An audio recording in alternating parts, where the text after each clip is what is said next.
yang di rumah pasti sangat senang ya. Di sini siapa yang bahagia? Angkat tangan. Saya. Semuanya merasa bahagia ya. Karena apa? Karena bisa berkumpul bersama walaupun lewat online ya. Kita akan nyanyikan hari ini Ku Rasa Bahagia.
semuanya, bagaimana kabarnya?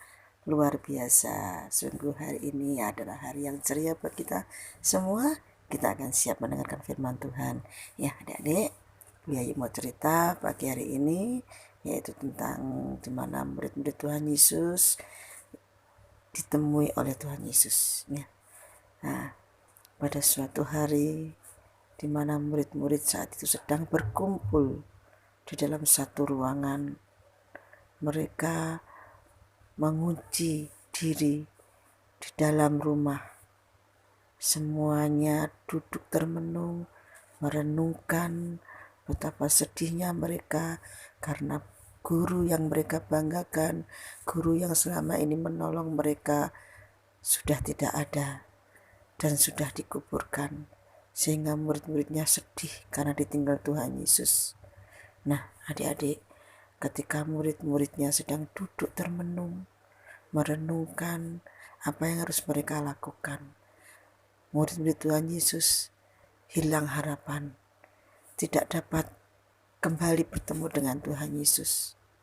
Ketika mereka sedang berpikir dan merenungkan, tiba-tiba adik-adik, ada seorang laki-laki datang di tengah-tengah mereka dan mengucapkan shalom kepada murid-muridnya. Salam damai dan sejahtera buat kalian semua. Mereka terkejut adik-adik.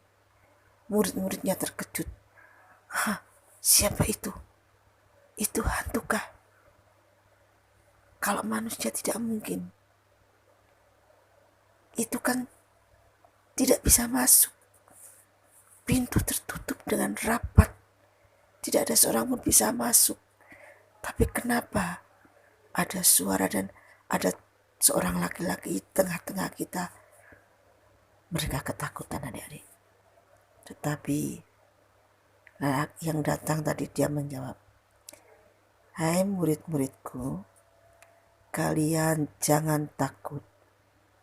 Aku adalah Mesias, guru kalian.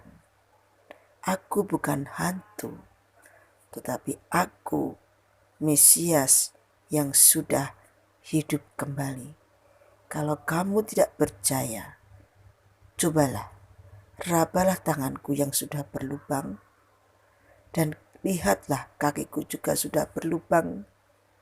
Bukankah itu suatu tanda bahwa anak manusia menderita, kemudian disiksa, mati dan dikuburkan, dan pada hari yang ketiga anak manusia akan bangkit kembali." Tetapi adik-adik, murid-murid Tuhan Yesus masih belum percaya. Dia mengira bahwa laki-laki itu adalah hantu, bukan Tuhan Yesus. Karena mereka tahu Yesus adalah mati, sudah dikuburkan, dan bahkan kuburnya sudah kosong. Wow, berarti benar ini. Dia adalah hantu ini. Adik-adik, ketika mereka sedang tercengang, kemudian berkatalah Yesus kepada mereka, "Hai murid-muridku, siapa yang hari ini mau makanan? Berilah kepadaku." Maka murid-murid Tuhan Yesus ada yang membawa makanan. Diberikanlah makanan itu kepada Yesus. Dan Yesus memotong-motong makanan itu, kemudian duduk bersama dengan mereka, dan mereka memberikan makan kepada murid-murid yang lain. Ketika mereka makan, sambil berpikir, kok persis ketika guru kita memotong-motong roti sebelum guru kita ditangkap oleh tentara Romawi. Setelah mereka makan, mereka baru terbuka hati dan mata mereka. Dia baru menyadari bahwa yang di tengah-tengah tadi berkata itu adalah Yesus, Sang Mesias, Sang Juru Selamat. Begitu bahagianya murid-muridnya ketika dia bisa kembali berjumpa dengan Yesus yang ada di tengah-tengah mereka. Hatinya murid-murid Tuhan Yesus begitu senang melihatnya, dan mereka kembali bersuka cita bisa berkumpul dengan Yesus, Sang Penyelamat. Nah, adik-adik, dalam cerita ini satu menggambarkan bahwa ketika adik-adik saat ini tidak bisa melihat Yesus secara jasmani, tetapi adik-adik, Tuhan Yesus masih ada. Tuhan Yesus sekarang ada di dalam hati adik-adik. Adik-adik tidak perlu takut, tidak perlu khawatir, karena Yesus selalu menolong ketika adik-adik sedang mengalami kesusahan. Yesus sanggup memberikan penghiburan.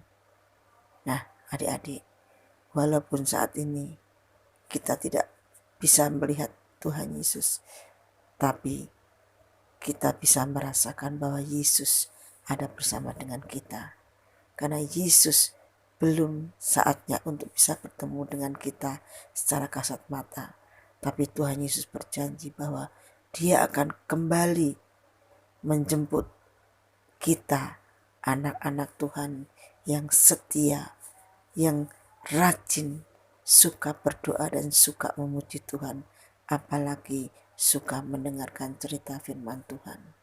Nah, adik-adik, cerita ini boleh menjadi satu rema. Adik-adik setia, rajin beribadah kepada Tuhan, maka adik-adik akan mendapatkan mahkota kehidupan, hidup kekal bersama Tuhan Yesus di surga. Siapa mau masuk surga? Iya, semuanya mau. Kita semua akan mendapatkan kerajaan surga bersama dengan Yesus. Nah, adik-adik, biarlah firman Tuhan yang sudah kita dengar boleh menjadikan ingatan bagi kita bahwa Tuhan Yesus mati karena dosa-dosa kita, dan Tuhan Yesus menebusnya, sehingga kita telah diberikan kemenangan oleh Tuhan Yesus. Nah, adik-adik, sebelum kita akan menutup, mari kita akan berdoa. Bapa kami yang baik, yang kami kenal di dalam nama Tuhan Yesus, kami bersyukur Tuhan, kalau pada pagi hari ini Engkau telah memberikan firman kepada kami, anak-anak-Mu. Biarlah firman-Mu Tuhan boleh menjadi dasar dalam hidup kami, untuk kami boleh menjadi saksi-Mu Tuhan. Ketika Tuhan Yesus datang yang kedua kali, kami siap untuk dijemput oleh Tuhan Yesus. Oleh karena itu Tuhan, berkati ibadah kami, berkati guru-guru kami, berkati teman-teman kami, walaupun tidak bisa beribadah secara tatap muka, tapi kami percaya Yesus ada bersama kita semua. Terima kasih Tuhan. Di dalam nama Tuhan Yesus kami berdoa dan mengucap syukur. Haleluya. Amin.